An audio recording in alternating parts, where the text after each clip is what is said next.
ओम ज्ञानतिमिरान्धस्य ज्ञानञ्जनशलाकया चक्षुरुन्मीलितं येन तस्मै श्रीगुरवे नमः।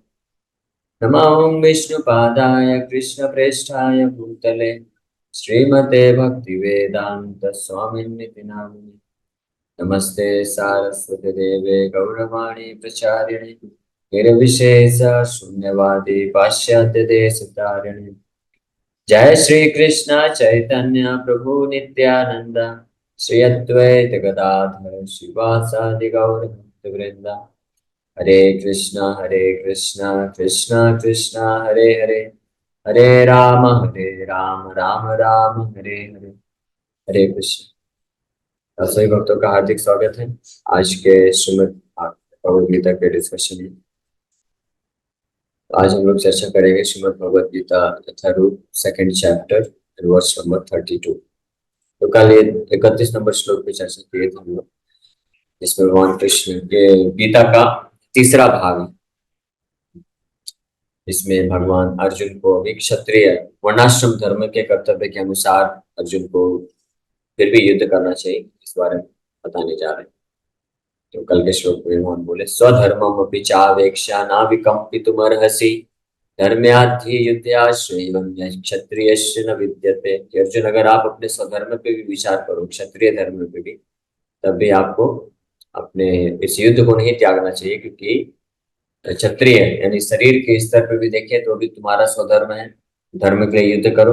और अगर असली अपने वास्तविक स्वधर्म के बारे में आत्मा के स्तर पे देखें तो भी तुम्हारा स्वधर्म बनता है, तुम इस युद्ध को करो, क्योंकि स्वयं भगवान कृष्ण ये इच्छा रखते हैं कि इस युद्ध को होना चाहिए, धर्म की स्थापना। अब आगे भगवान बताने वाले हैं, यदृच्छया चौपपन्नम स्वर्गद्वारमपावृतम सुखिना क्षत्रिया पार्थ लभन्ते युद्धम ईदृशम। ओ Partha, happy are the Kshatriyas to whom such fighting opportunities come unsought, opening for them the doors of the heavenly planets. तो यदृच्छया च उपपन्नम, यदृच्छया मतलब कि अगर अपने आप ऐसा कोई अवसर मिल जाए, उपपन्नम मतलब ऐसा अवसर प्राप्त हो जाए किसी को, जिसको करने से स्वर्ग द्वारम अपावृतम, स्वर्ग का द्वार खुल जाए। तो ऐसी अपॉर्चुनिटी, ऐसे मौके को प्राप्त करके सुखिना क्षत्रिया पार्था, ये जो क्षत्रिय होते हैं वो बहुत खुश हो जाते हैं, या उनके जो सुख का जीवन प्रारंभ हो जाता है, जिनके पास ऐसे धर्म के लिए युद्ध करने के लिए अवसर प्रदान हो जाए। क्यों? क्योंकि उसके माध्यम से चाहे वो उस धर्म युद्ध में मारे जाएं तब भी स्वर्ग को प्राप्त करेंगे, और अगर जीत जाते हैं तो इस पृथ्वी लोक का भोग करेंगे, पृथ्वी का सुख को प्राप्त करेंगे। लबंते विद्धु ईदृशम, यहाँ पे इस प्रकार से भगवान कृष्ण अर्जुन को, तो अर्जुन का जो कारण था, दूसरा कारण युद्ध ना करने का, पहले अध्याय में कि अर्जुन सोच रहे थे कि इस प्रकार के युद्ध में संलग्न होने से पाप लगेगा, लेकिन भगवान यहाँ पे बता रहे हैं इस प्रकार के धर्म युद्ध को प्राप्त करके क्षत्रिय प्रसन्न हो जाते हैं, खुश हो जाते हैं, क्योंकि वो जानते हैं इससे पाप नहीं लगेगा बल्कि पुण्य होगा और स्वर्ग का द्वार खुल जाएगा, स्वर्ग की प्राप्ति होगी। इसलिए जो क्षत्रिय प्रसन्न हो जाते हैं इस प्रकार के युद्ध को प्राप्त कर। As supreme teacher of the world, Lord Krishna condemns the attitude of Arjuna, who said, "I do not find any good in this fighting."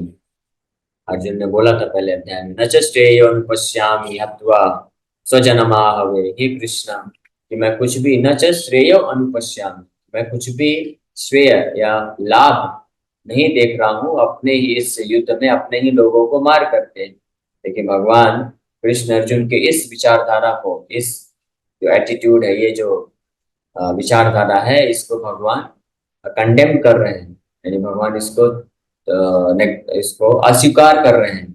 इस श्लोक के माध्यम से बोल रहे हैं कि ऐसा नहीं है अर्जुन, कि तुमको ऐसा लग रहा है कि तुमको कोई लाभ नहीं दिख रहा है, बट वास्तव में शास्त्र के दृष्टिकोण से हमको देखना चाहिए, अपने मन से नहीं सोचना चाहिए, मन से नहीं देखना चाहिए कि क्या करने से हमारा लाभ होगा, क्या करने से हमको असली लाभ मिलेगा या असली सुख प्राप्त होगा। शास्त्र चक्षुषा, तीन प्रकार के चक्षु होते हैं। एक होता है ये चर्म चक्षु। चर्म चक्षु मतलब अपनी इंद्रियों से जो प्राप्त होता है। तो केवल चर्म, ये आंख ही नहीं, आंख, कान, जीभ, नक, नाक, त्वचा, यानी हमारी इंद्रिय, जो भी हमारी इंद्रियां हैं। तो एक होता है ये चर्म चक्षु, और दूसरा होता है ज्ञान चक्षु या शास्त्र चक्षु। तो चर्म चक्षु से, चर्म के इस चमड़े की आंखों से देख के हमको वास्तविक ज्ञान नहीं प्राप्त होता है, लेकिन ज्ञान चक्षु से हम वास्तविकता जानते हैं, वास्तविक ज्ञान प्राप्त कर सकते हैं। वो शास्त्रों से मिलता है। और तीसरा चक्षु होता है प्रेम चक्षु, भगवान के प्रति प्रेम, भौतिक संसार के प्रति प्रेम नहीं। इस भौतिक संसार में किसी भी वस्तु या किसी भी व्यक्ति के प्रति अगर कोई प्रेम, प्रेम तो होता नहीं है, वो केवल जो है काम वासना ही होता है, काम का ही दूसरा रूप होता है। तो उसके माध्यम से व्यक्ति अंधा हो जाता है। यानी जो चर्म चक्षु से भी कम से कम कुछ तो देख पाता, समझ पाता, अपनी बुद्धि कुछ तो कर पाता, लेकिन इस प्रकार से भौतिक संसार के ये तथाकथित प्रेम में फंस के व्यक्ति बल्कि और अंधा हो जाता है। लेकिन आध्यात्मिक जीवन में प्रेम अगर विकसित करता है, यानी भगवान के प्रति अगर कोई प्रेम चक्षु विकसित कर लेता है, तो वो ज्ञान चक्षु से यानी शास्त्र चक्षु से भी ऊपर चला जाता है। और जो ज्ञान चक्षु से भी जिसको नहीं देखा जा सकता, यानी शास्त्रों, शास्त्र के चक्षु, शास्त्रों की आंखों से भी जो हम नहीं देख सकते हैं, आध्यात्मिक जगत को नहीं देख सकते हैं, भगवान के दिव्य नाम, रूप, गुण, उनकी लीलाएं, उनके कार्यकलाप, उनके भक्त, और अब भगवान अपने भक्तों के साथ जो दिव्य आनंद आदान प्रदान करके जिस दिव्य आनंद को प्राप्त करते हैं, तो उसको हम ज्ञान चक्षु से, इन चर्म चक्षु आंखों, चमड़े के आंखों से तो देख ही नहीं सकते हैं, ज्ञान चक्षु या शास्त्रों की आंखों से भी नहीं देख सकते हैं, वो शास्त्रों की चक्षु से भी परे है। लेकिन प्रेम चक्षु से हम देख सकते हैं, प्रेम की आंखों से।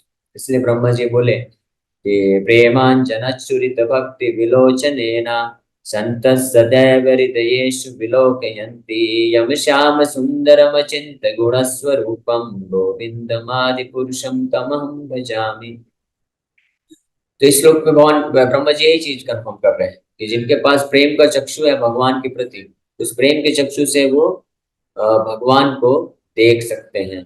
हाँ, हृदयेषु विलोकयन्ति संतः सदैव। सदैव मतलब हमेशा भगवान का पूर्ण रूप से अचिंत्य स्वरूप, अचिंत्य गुण को धारण करने वाले दिव्य तत्व, तत्व के साथ भगवान का दर्शन प्राप्त कर सकते हैं। वहीं दूसरे श्लोक में ब्रह्मा जी बोलते हैं पंथास्तु कोटि शतवत्सर संप्रकम्यो वायुरथापि मुनि पुंगवानां स्वप्यस्य प्रपदसिं नवचिन्त तत्त्वे गोविन्दमादिपुरुषं तमहं भजामि। पंथास्तु कोटि वत्सर संप्रगम्य वायु अथवा मुनिपुंगवानां, कि अगर कोई कोटि वर्ष यानी करोड़ों करोड़ों वर्षों तक भी प्रयास करे, कौन, साधारण व्यक्ति नहीं, मुनि पुंगवा। मुनि वो व्यक्ति होता है जो शास्त्र का ज्ञान रखता है, जो विचारशील है, बुद्धिमान है, विवेकशील है, उसको मुनि बोलते हैं। ऐसे मुनियों में भी पुंगवा, पुंगवा मतलब सर्वश्रेष्ठ मुनि, महामुनि लोग भी जो है, हाँ, सबसे ज्यादा यानी सारे शास्त्रों को जो जानते हैं, ज्ञान जिनके पास है, तो ऐसे मुनियों में भी श्रेष्ठ लोग भी अगर उस ज्ञान चक्षु से प्रयास करें तो भी वो भगवान को करोड़ों करोड़ों वर्ष तक इस प्रकार लगे रहें, तब भी वो भगवान को पकड़ नहीं सकते हैं, समझ नहीं सकते हैं, है ना। भगवान गोविंद के बारे में नहीं जान सकते हैं। लेकिन प्रेमांजन चुरित भक्ति, वेदेशु दुर्लभम अदुर्लभम आत्म भक्तो, वेदेशु दुर्लभ, भगवान गोविंद, भगवान कृष्ण की जो भक्ति है या उनका जो दर्शन है, वो वैदिक शास्त्रों में भी दुर्लभ है। लेकिन शुद्ध वेदेश दुर्लभम आत्म भक्तो सुलभम, वेदेश दुर्लभम शुद्ध आत्म भक्तो सुलभ, ये लेकिन अपने भक्तों के लिए, आत्म भक्तों मतलब भगवान कृष्ण के भक्तों के लिए भगवान जो है और सुलभ होते हैं। तो इस प्रकार से तीन प्रकार के चक्षु होते हैं। तो अर्जुन जो है अपने चर्म चक्षु और ज्ञान चक्षु का उपयोग करके पहले अध्याय में ये निर्णय दे रहे थे क्या, कि न च श्रेयोनुपश्यामि हत्वा स्वजना हुए, कि मैं कोई श्रेय नहीं देखता हूँ, लाभ नहीं देखता। तो इसी प्रकार से संसार में भी लोग प्रायः ये चर्म चक्षु अपनी भौतिक इंद्रियों के द्वारा वही डिसीजन लेते हैं कि क्या करने से हमारा लाभ होगा, और किससे हम सुखी रह सकते हैं। जैसे मान लीजिए कोई बीमार व्यक्ति होता है, तो बीमार व्यक्ति होता है तो उसको ये लगता है कि जो अच्छा लगता है खाने में, तो वो मेरे को सुख दे रहा है, और जो चीज कड़वा होता है वो सुख नहीं दे रहा है। लेकिन वास्तव में ज्ञान चक्षु से देखेंगे तो डॉक्टर ज्ञान देता है, नहीं, ये आपको खाने में जरूर अच्छा लग रहा है लेकिन आपके शरीर के लिए ये नुकसानदेह है। लेकिन ये दवाई आपको कड़वी लग रही है लेकिन आपके शरीर के लिए अच्छी है, बीमारी को दूर करेगा। तो इस प्रकार से कभी भी हमारा जो निर्णय है वो हमारे खुद के चर्म चक्षुओं के आधार पर नहीं होना चाहिए, हमारे इंद्रियों के द्वारा। केवल चर्म चक्षु ही नहीं, चक्षु आंख ही नहीं, हमें समस्त इंद्रियों, आंख कान जीभ नाक त्वचा और ये जो मन है बुद्धि है, तो अपने मन और बुद्धि के इस्तेमाल के द्वारा हमको अगर कोई चीज उचित लगता है सही लगता है तो हम उसको सही नहीं मान सकते हैं, बल्कि प्रायः ज्यादातर केस में 99% केस में वो गलत ही होने वाला है। जैसे कुछ लोग बोलते हैं ना, वो बोलते हैं कि हमारे मन के अनुसार, हमारे अनुसार ये सही है ये उचित है। तो हमारे अनुसार आपके अनुसार नहीं है, आपके मन के अनुसार बुद्धि के अनुसार इंद्रियों के अनुसार, और जो आपको धोखा देने वाला है, क्योंकि हमारा मन बुद्धि और जो इंद्रियां हैं वो भौतिक हैं, वो कभी भी हमको सही रास्ते पे नहीं ले जा सकती। लेकिन अगर हम शास्त्र का अनुसरण करेंगे, शास्त्र से ज्ञान प्राप्त करेंगे, तो वो जो निर्णय होगा वही परफेक्ट होगा। इसी प्रकार से भगवान यहाँ पे अर्जुन को स्पष्ट रूप में बता रहे हैं कि अर्जुन, आपने बोला था न च अनुपश्यामि न च श्रेय अनुपश्यामि, कि मैं कोई श्रेय नहीं देख पा रहा हूँ इस युद्ध को करने से। तो ये आपका खुद का डिसीजन है कि आप नहीं देख पा रहे हो, लेकिन आपको विचार करना चाहिए कि शास्त्र क्या देखते हैं, शास्त्र इस बारे में क्या कहते हैं। तो भगवान बोल रहे हैं, यदृच्छा चोपपन्नम स्वर्ग द्वारम अपावृतम सुखिना क्षत्रिय पार्थ लभन्ते युद्धम ईदृशम। इस शास्त्र के अनुसार इस प्रकार का धर्म युद्ध जो भी क्षत्रिय प्राप्त करते हैं तो उनके लिए स्वर्ग का द्वार खुल जाता है। स्वर्ग द्वारम अपावृतम, इसलिए सुखिना क्षत्रिय पार्थ, इसलिए जो वास्तविक ज्ञान रखने वाले क्षत्रिय होते हैं वो खुश हो जाते हैं जब इस प्रकार का अपॉर्चुनिटी मिलता है। वो ये नहीं देखते, भौतिक रूप से अगर देखेंगे तो क्या हो रहा है, इस युद्ध को करने से व्यक्ति मर जाएगा, उसको मृत्यु का प्राप्त होगा, लेकिन फिर भी उसमें जो क्षत्रिय होते हैं वो सुख को देख रहे हैं और उस युद्ध को लड़ने के लिए पूरा तत्पर हो जाते हैं। उसी प्रकार से इस संसार में भौतिक रूप से देखेंगे तो जो भक्त का जीवन है, तो भौतिक रूप से देखने पे तो ऐसा लगता है कि अरे ये तो बहुत दुख का जीवन है, तपस्या करना पड़ता है, ये मत खाओ वो मत खाओ ऐसा मत करो, सुबह जल्दी उठो, माला का जप करो बैठ के, कथा अटेंड करो, भगवान का मंदिर जाओ, ये सब करो। तो ये थोड़ा शुरू में भक्ति के शुरुआत की अवस्था में ये सब तपस्या लगता है, लेकिन वास्तव में यही सुख का, असली सुख का मार्ग है। तो जो बुद्धिमान लोग होते हैं जिनके पास शास्त्र चक्षु होता है, ज्ञान होता है, तो वो इस बात को जानते हैं कि भले इसमें हमको उस तपस्या करना पड़ रहा है, हमको भले अच्छा ना लगे, लेकिन हमारे लिए यही सबसे श्रेष्ठकर है। वहीं दूसरी ओर ऐसा कार्य जिसमें हमको अच्छा लगता है, थोड़ा सुख की, भौतिक सुख की प्राप्ति होती है, लेकिन वो हमको हमारे बंधन का कारण बन जाएगा। इसलिए जो निर्णय है कि जीवन में क्या करना चाहिए, कैसे जीवन यापन करना चाहिए, उसका जो बेसिस है वो शास्त्र होने चाहिए, हमारा खुद का जो दूषित मन या बुद्धि नहीं होना चाहिए। इस श्लोक से हमको ये एक महत्वपूर्ण शिक्षा मिलती है। It will cause perpetual habitation in hell. अगर कोई इस प्रकार से सोचता है, अपने केवल इंद्रियों के अनुसार, मन के अनुसार ही किसी चीज को सही मान के सोचता है, तो उसके लिए वो हमेशा नरक का द्वार खोल देता है। Such statements by Arjuna were due to ignorance only. He wanted to become non-violent in the discharge of his specific duty. For a Kshatriya to be on the battlefield and to become non-violent is the philosophy of fools. In the Parashar Smriti or religious quotes made by Parashar, the great sage and father of Vyasadeva, it is stated, Kshatriya hi prajaraksham शस्त्रपाणि प्रदण्डयन् निर्जित्य परसैन्यादि क्षितिं धर्मेण पालयेत्। The Kshatriya's duty is to protect the citizens from all kinds of difficulties, and for that reason he has to apply violence in suitable cases for law and order.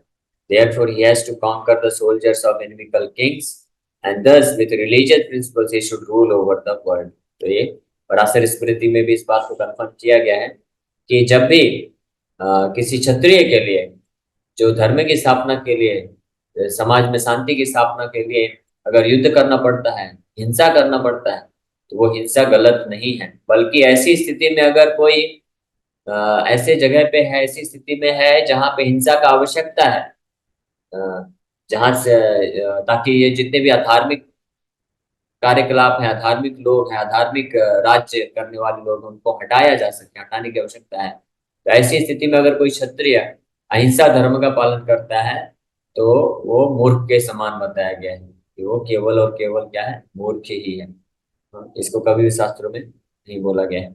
तो इसलिए क्षत्रियों का धर्म है कि युद्ध के लिए, धर्म के लिए युद्ध करना, प्रयास करना। Considering all aspects, Arjuna had no reason to refrain from fighting. If he should conquer his enemies, he would enjoy the kingdom, and if he should die in the battle, he would be elevated to the heavenly planets, whose doors were wide open to him. Fighting would be for his benefit in either case.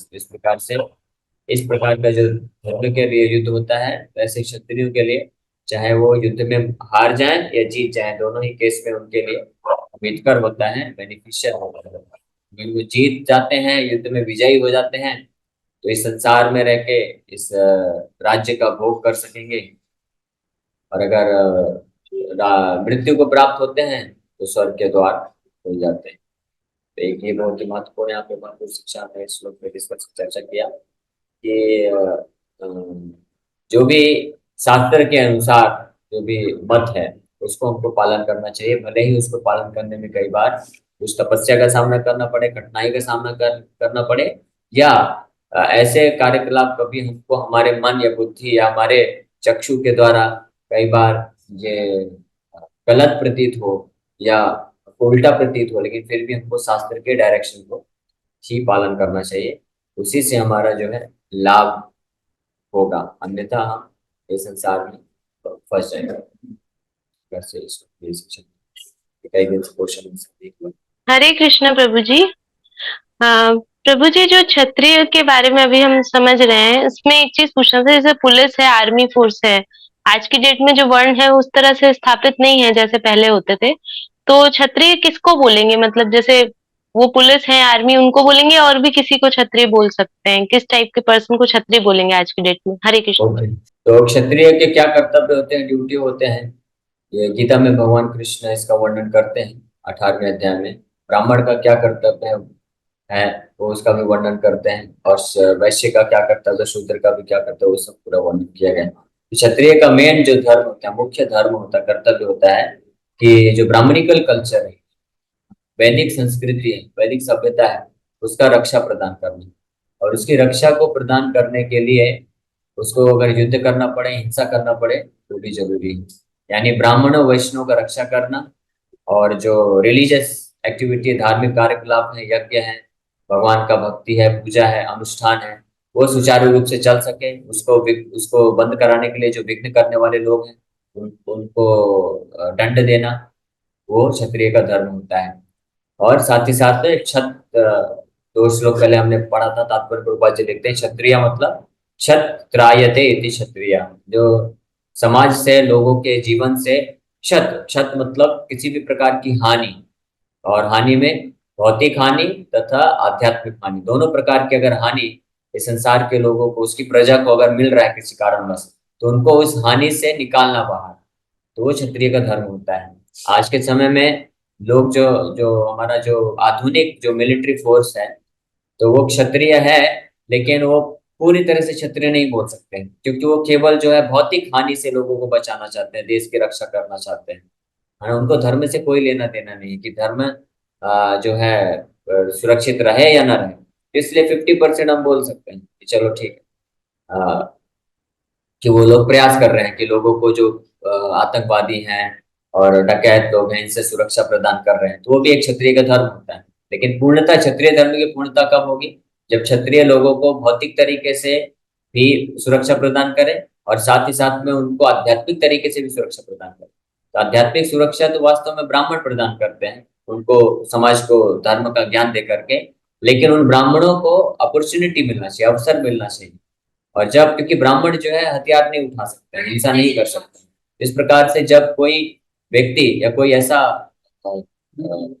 स्थिति आता है कि जहाँ पे ये अपना वैदिक संस्कृति, वैदिक धर्म को के पालन करने में ब्राह्मणों को विघ्न आ रहा है, वैष्णवों को, भक्तों को विघ्न आ रहा है, तो उस समय क्षत्रियों का रोल है कि वो उनको मदद करना चाहिए, सहयोग करना चाहिए। जैसे भगवान प्रभु रामचंद्र हेल्प किए विश्वामित्र मुनि को, उनके जब यज्ञ में जब असुर लोग विघ्न डाल रहे थे, तो ये क्षत्रिय का धर्म होता है।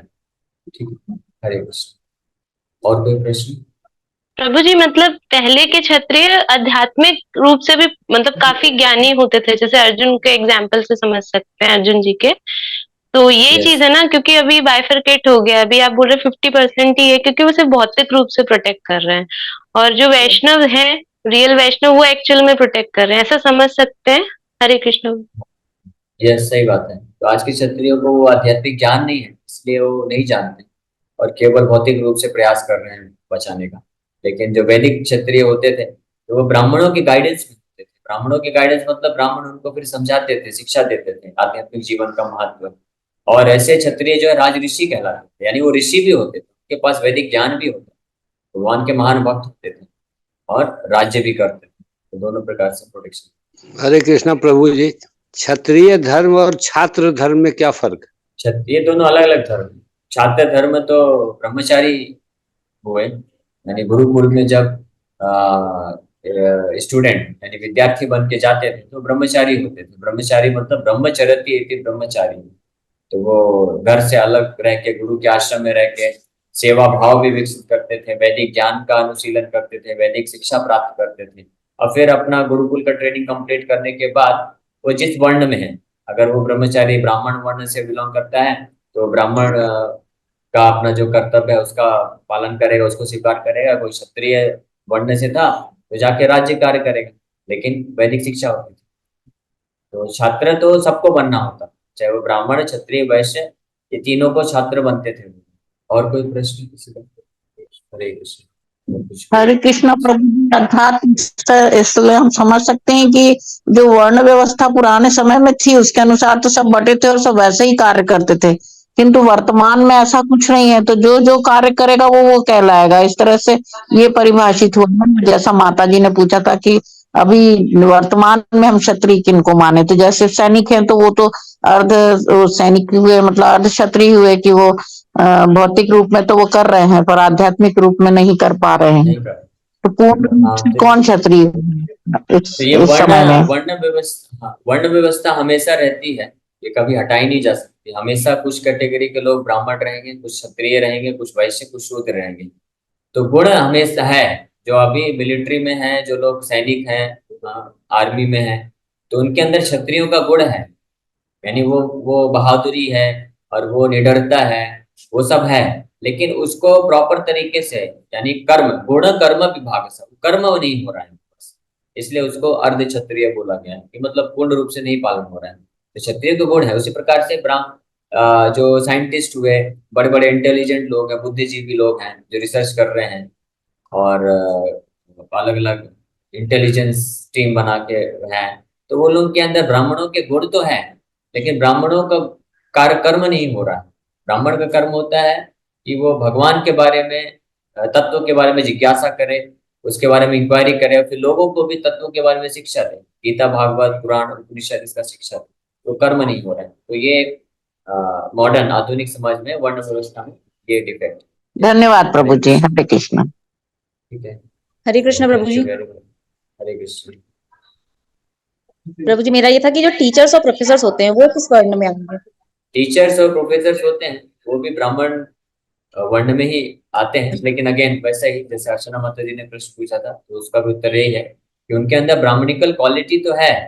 यानी ब्राह्मण का मतलब होता है जिसके पास बुद्धि होता है, जो समझा सकता है, किसी को गाइडेंस दे सकता है। तो आज के प्रोफेसर हैं, टीचर्स हैं, साइंटिस्ट हैं, उनके पास ये गुण तो है, बुद्धिमान तो है वो, लेकिन कर्म ब्राह्मण का नहीं। कर्म ब्राह्मण का तब बनेगा जब वैदिक शास्त्रों के अनुसार ब्राह्मण के क्या कर्तव्य होते हैं, धर्म की रक्षा के लिए गीता भागवत के सिद्धांत को समझना चाहिए, समझाना चाहिए, पठन पाठन, यजन याजन, दान प्रतिग्रह, तो ये कर्म भी होगा तब पूर्ण रूप से ब्राह्मण कहलाएंगे। केवल गुण होने मात्र से नहीं होता है। ठीक है। हरे कृष्ण प्रभु जी। और एक और था कि जो वैष्णव होते हैं क्या वो चारों वर्ण से परे होते हैं, मतलब क्या वो कि वो यस। आते हैं किसी एक वर्ण? नहीं नहीं, वैष्णव जो है चारों वर्ण और चारों आश्रमों के परे होते हैं।